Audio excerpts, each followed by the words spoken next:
Hai Mami, Assalamualaikum. Apa khabar Mami-Mami semua? So hari ini saya nak masak untuk berbuka puasa. Saya nak masak ayam masak roast. Okay? So ayam masak roast ni bahan-bahan dia sama je dengan ayam masak merah. Cuma dia punya percabayan itu ditukar daripada cili kering kepada cabai besar. Itu saja ya Mami-Mami. So hari ni petang ni saya masak di rumah jiran saya. Okey? Sebab itulah mungkin saya rasa mood jiran saya tidak berapa okey sebab saya membuat bising dan saya masak di rumahnya. Maafkan saya ya jiran.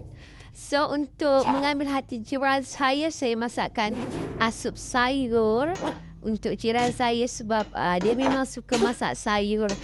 Dia suka masak sayur pula. Dia suka makan sayur.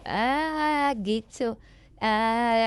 Btw jiran saya itu tidak boleh makan sayur-sayuran hijau sangat. Ya? So saya masakkan sayur yang tidak ada warna hijau. So untuk lagi mengambil hati jiran saya lagi, saya buat koktel kegemaran dia.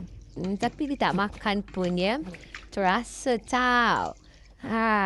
Dia punya marah dekat saya. Dia tak makan ayam masak roast saya dengan koktel saya ya.